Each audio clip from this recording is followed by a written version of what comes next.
สวัสดีมื่อนี้มาพบกับพระศรีโหบุญมีสิประเสริฐเสียงเก่าเสียงเคยนะครับตอนเที่ยงตอนบ่ายพระสุสิมาพระเบิงแม่น้ำเสโดนตอนเที่ยงวัดประหัตวันที่16/2026เนาะได้มาพระมาดูมาส้มแม่น้ำเสโดนอยู่ที่บ้านนาขามคุมน้องขนันเมืองสระสมบูรณ์แข็งกับประสักนะน้ำเสกกับบกหลายซับเดือนหานะน้ำเสกบกหลายเด้อ FC ลาวไทยต่างประเทศฝากกดไลค์กดแชร์เนาะกดติดตามเนาะน้ำบกตะวันนี่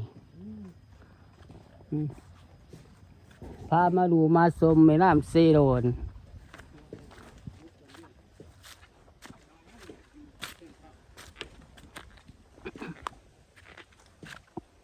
พามาดูมาชม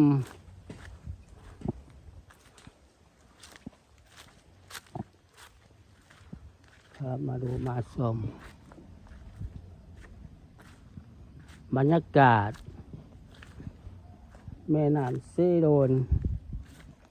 พามาดูมาชมบรรยากาศแม่น้ำเสโดน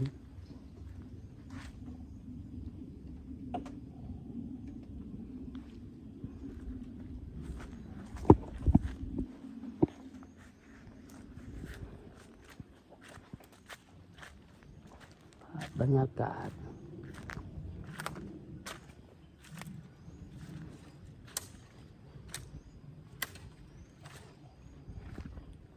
บรรยากาศแม่น้ำเสโดนพามาดูมาชมพามาดูมาชมแม่น้ำเสโดนเนาะกำลังขามเมื่อก่อนมันได้หาหน้าที่ก่อนพักน้ำแดดฝากติดตามช่อง YouTube ของพระศรีโหบุญมีประเสริฐเด้อกดไลค์กดแชร์ใน FC ลาวไทยต่างประเทศเนาะได้พามาลูมาส้มแม่น้ำเสโดนอยู่ที่บ้านนาขามคุมน้องขนันเนาะท่าคุมน้องขนันเมืองสระสมบูรณ์แข็งจะประสักบรรยากาศพระบรรยากาศจะเผาเขาตีพระบรรยากาศเรื่องหมองนี่น้ำบกหลายที่บางมาเฮายังอยู่พี่จะคือว่านำอันนี้น้ำยังจะคือว่านำกันย่ำเด้เนี่ยเอาเฮ็ดเกือบจะทีมบัดทีมก็จับเอาใส่เหือเลยทีมพอได้ซื้อใหม่ขี้เหือเลยน้อยโอ้ยกัจับเอาไม่เนาะไม่ใจสะขี้เหือน้อยๆเนาะอยู่ที่ลำบากใหญ่ๆนี่คือว่าลำเนาะอยู่ที่ท่าคุมน้องขนันเนาะเมืองสระสมบูรณ์แข็งกับประสักพามาดูมาส้มแม่น้ำเสโดนตอนบ่ายบ่ายนะตอนบ่ายของบ้านประหัตบ้านที่16/2026เนาะฝากบรรยากาศแม่น้ำเสโดนเอามาให้ดูให้ชมเอามาให้ดูให้ชมเอามาให้ดูให้ชมภาพบรรยากาศแม่น้ำเสโดนขี่ลองไปหอดปูนจังหักลงมามันจังถือท่าฝากติดตามช่อง YouTube ของพระศรีโหบุญมีประเสริฐเด้อ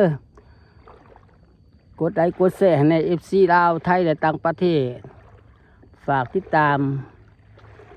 ให้แน่กดไลค์กดแชร์ให้แน่ให้ได้ฟาดมาไว้เนาะบรรยากาศอยู่ที่ แม่น้ำเซโดนแม่น้ำเซโดนท่าคุบหน้องขนันเมืองสนะสมบูรณ์บรรยากาศฝากบรรยากาศแม่น้ำเซโดน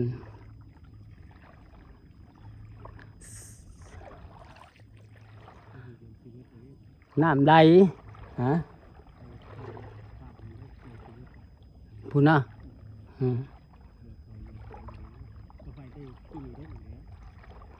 บ่ร้องดอกภาพบรรยากาศแม่น้ำเซโดน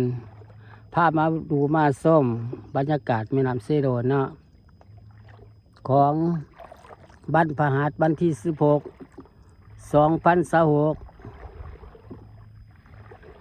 ได้ถ่าย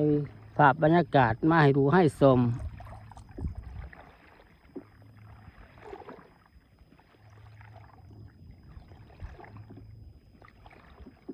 ฝากติดตามช่อง YouTube ของพระศรีโหบุญมี 10% เนื้อกลัวอะไรกลัวเส้นเนาะ FC ลาวไทยและต่างประเทศไล่เอามาให้ดูให้ชมฝากบรรยากาศสวยๆเนาะขี่เหือฝ้ายหน่อยๆเนาะขี่เหือฝ้ายหน่อยๆมาดูมาชมกันเด้อ FC ลาวไทยและต่างประเทศฝากกดไลค์กดแชร์แหน่กดติดตามให้เนาะให้ได้ฟาดมาไว้เนาะพระศรีโหกำลังสร้างช่องใหม่ช่อง YouTube ของพระศรีโหบุญมี10%ฝากติดตามกดไลค์กดแชร์ให้แหน่กดติดตามให้เด้อ FC ลาวไทยและต่างประเทศ FC ลาวไทยและต่างประเทศ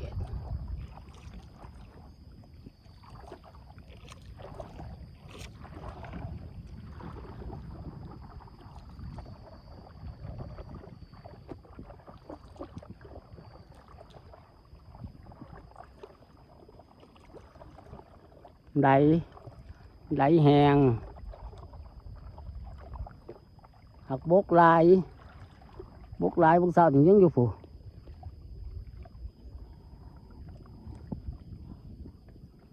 ฝากติดตามช่อง YouTube ของพระศรีโหบุญมี 10%เนื้อกดไลค์กดแชร์แน่กดติดตามให้เนาะบรรยากาศของแม่น้ำเซโดนป่าบ่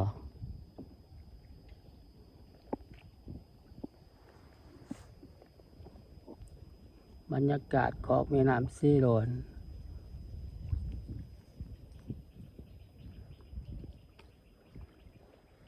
ภาพบรรยากาศของแม่น้ำเซโดน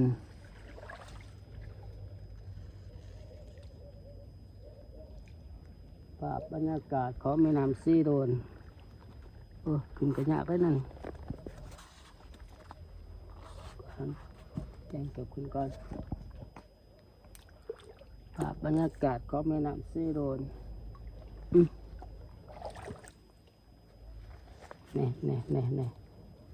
ภาพบรรยากาศของแม่น้ำเซโดนไล่เอามาให้ดูให้ชมโอ้ลมแทะไล่เอามาให้ดูให้ชมเอาคลิปนี้กับพาสุโกลาไปก่อนบ๊ายบาย